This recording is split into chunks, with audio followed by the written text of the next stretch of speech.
Ya, terima kasih masih bersama kami di Good Morning Indonesia. Pemirsa, tren kasus pasien positif COVID-19 yang berasal dari pekerja, baik bekerja industri maupun formal terus meningkat. Dan peningkatan kasus COVID-19 klaster perkantoran membuat sejumlah kantor ditutup sementara dan para pekerja dihimbau untuk ekstra hati-hati saat beraktivitas di kantor agar terhindar dari pandemi COVID-19. Ya, lantas sejauh mana antisipasi dan seperti apa implementasinya? Kita telah bergabung bersama Ibu Robiana Mojo yang merupakan Ketua Perhimpunan Ahli Kesehatan Kerja yang juga dosen Fakultas Kesehatan Masyarakat Universitas Indonesia. Selamat pagi Ibu. Selamat pagi Ibu. Selamat pagi. Apa kabarnya? Mas Togi, Mbak Irma, baik. Iya Bu Bian, ini kalau berbicara mengenai kerja begitu, ada sebagian mungkin yang WFH, tapi ada juga yang sebagian tidak bisa WFH begitu terkait dengan masa pandemi ini. Nah, untuk yang mungkin tidak bisa WFH dan tetap harus ke kantor, itu bagaimana sih sebenarnya menjaga kualitas dari kesehatan saat bekerja di masa pandemi ini? Oke, baik. Terima kasih. Selamat pagi, Mas Togi, Mbak Irma. Pagi pemirsa semuanya. Selamat pagi. Bagi teman-teman, bagi pekerja yang memang harus berangkat ke tempat kerja, mungkin penerapan untuk protokol kesehatan itu harus dikuatkan. Bagaimana kemudian perusahaan yang ada perwakilan kerjasamanya, kemudian serikat pekerjanya, kemudian mereka harus melakukan kewajiban yaitu dengan mematuhi protokol 3M, memakai masker, menjaga jarak, mencuci tangan, tingkatkan imunitas tubuh, kemudian lakukan ini untuk memproteksi diri sendiri dan memproteksi pekerja lainnya. Mungkin itu. Dan perusahaan juga harus menyediakan sarana prasarananya, yaitu masker, tempat cuci tangan, hand sanitizer, serta pemberian suplemen. Iya. Sisi pemerintahnya harus selalu memberikan penyadaran, bagaimana kemudian meningkatkan awareness dan sebagainya. Mungkin itu, baik, Bu Bian, mengenai kualitas kesehatan itu sendiri, tentunya setiap perusahaan ini memiliki orang ataupun kebijakan yang memang bertanggung jawab untuk mengawasi ini. Kalau Bu Bian sendiri melihat dari perusahaan-perusahaan yang ada di Indonesia, apakah perusahaan ini sudah mematuhi peraturan seperti itu untuk menjaga kualitas kesehatan pekerja, apalagi di masa pandemi seperti ini? Ya, sebetulnya secara umum saya lihat perusahaan-perusahaan itu sudah berusaha maksimal menegakkan protokol kesehatan dengan menyiapkan satgas, kemudian koordinator, penanggung jawab, organisasi yang mana mereka bisa memantau para karyawan untuk selalu menerapkan protokol kesehatan. Tetapi perlu diingat bahwa kita punya tenaga kerja tidak hanya formal. Kalau untuk formal mungkin kalau saya lihat ini sudah cukup baik. Mengingat memang klaster di tempat kerja ini sudah meningkat dan memang harus ada pengawasan yang terus-menerus. Tetapi kita juga lihat ada sektor informal yang juga menempati 61% dari pekerja yang ada di tanah air. Itu juga menjadi PR yang besar ya buat kita ya. Ya, terkait dengan klaster baru di perusahaan-perusahaan atau di kantor-kantor, apakah memang harus ada penerapan mungkin jam kerjanya, apakah harus disesuaikan dengan kesehatan atau enggak, mungkin ada bagaimana sebaiknya? Ya, betul sekali. Jadi memang kalau kita lihat untuk perusahaan-perusahaan yang sudah menerapkan WFH, itu satu harus memberikan jaminan kesehatan bagi karyawannya. Bagaimana kemudian selain peningkatan awareness tentang risiko dan pencegahan transmisi yang merupakan tanggung jawab individu tersebut, itu harus ditingkatkan.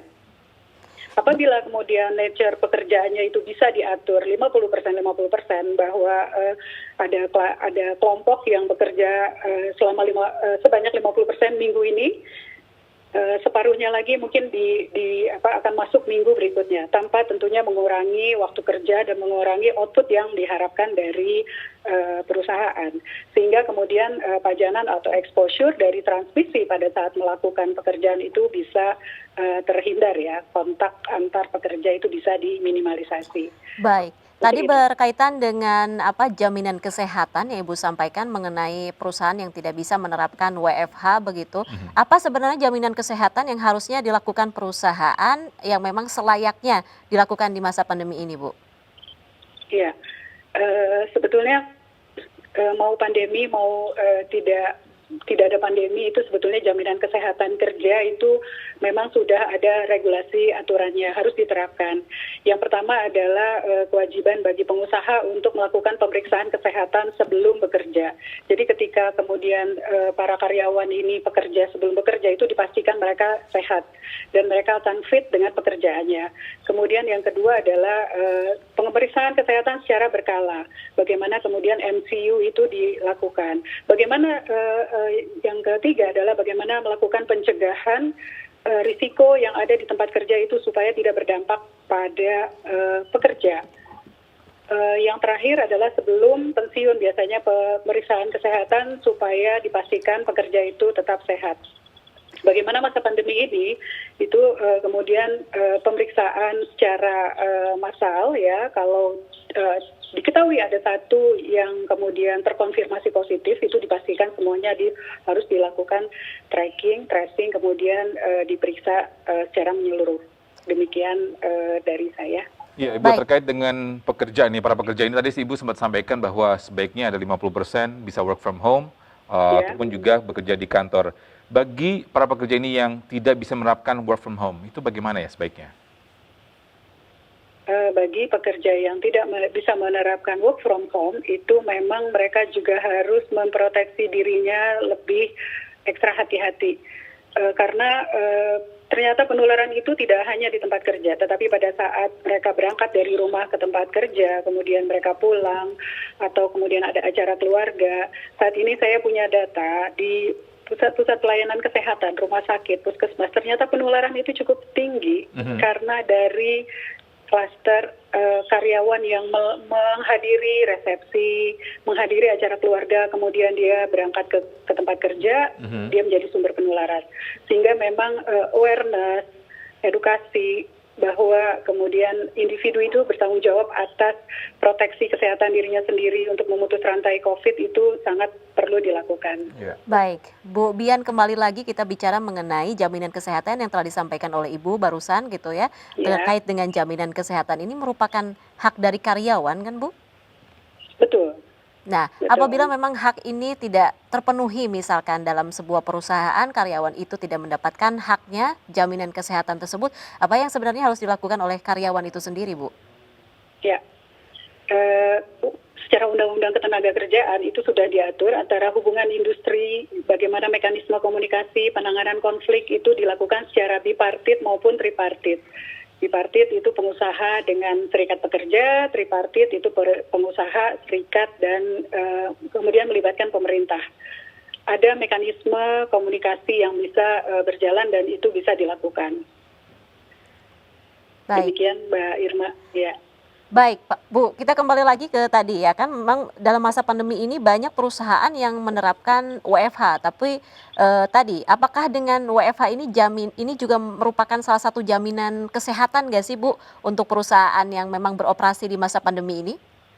Ya, sebetulnya dengan melakukan WFH itu adalah pengurangan risiko memutus rantai mata penularan COVID di tempat kerja. Tetapi ternyata si pekerja, karyawan itu juga mesti paham ternyata ada klaster-klaster bukan saja di tempat kerja tetapi di keluarga, di masyarakat. Untuk itu kemudian perusahaan wajib membuat satu organisasi semacam gugus tugas, ada koordinator yang memantau kemudian bagaimana pergerakan dari karyawannya. Apakah pulang dari kantor dia tetap kemudian pulang ke rumah, bagaimana kemudian bisa meningkatkan awareness, bisa menjaga upaya-upaya promotif preventif itu tetap harus dilakukan. WFH adalah memang jalan yang terbaik. Bu, ya? Iya, satu-satunya untuk memutus penularan COVID di tempat kerja. Artinya ini perusahaan memang harus mengupayakan supaya bagaimana sistem pekerjaannya tuh bisa dilakukan WFH, Bu? Betul, sebisa mungkin tanpa mengurangi kemudian dampak ekonomi atau dampak dari output produktivitas dari perusahaan tersebut. Betul sekali, Mbak. Ya, terkait dengan pekerjaan juga, Bu. Ini bagaimana dengan win-win solution supaya para pekerja maupun juga perusahaan ini tidak dirugikan di tengah pandemi ini? Oke, kalau kita bicara win-win solution, sebetulnya memang semua tidak ada yang tidak berdampak ya. Di Iya. seluruh dunia kita semuanya gagap atas adanya pandemi COVID ini. Bagaimana kita bisa lakukan win-win solution adalah dengan memberikan komunikasi yang baik dengan melibatkan seluruh peran perwakilan pekerja secara transparan. Sehingga dapat membina hubungan industrial yang harmonis, tidak terjadi kemudian adanya layoff atau PHK secara sepihak, dengan menjunjung aspek bahwa memang pekerja ini merupakan aset perusahaan, serta memungkinkan peran serta aktif untuk memberikan masukan dari pekerja dalam upaya peningkatan produktivitas melalui efektivitas biaya operasional. Tentunya harus dibicarakan ada hal-hal yang perlu dikurangi, kemudian dari sisi pekerjanya juga mesti paham apa yang menjadi tanggung jawabnya mereka masing-masing. Mungkin itu win-win solution-nya, Mas Togi. Iya. Baik, terima kasih Ibu Robiana Mojo, Ketua Sama-sama. Perhimpunan Ahli Kesehatan Kerja yang juga dosen Fakultas Kesehatan Masyarakat Universitas Indonesia, sudah berbagi bersama kami di Good Morning Indonesia. Mudah-mudahan ini bisa menjadi informasi Ya. dan kesadaran kita juga sebagai karyawan gitu untuk patuh kepada protokol kesehatan dan Ya. juga Ya. perusahaan juga bisa menjalankan tadi jaminan kesehatan untuk kita ya. Baik, sekali lagi terima kasih Ibu Bian. Selamat Sama-sama, beraktivitas terima kembali. kasih. Ya, terima kasih.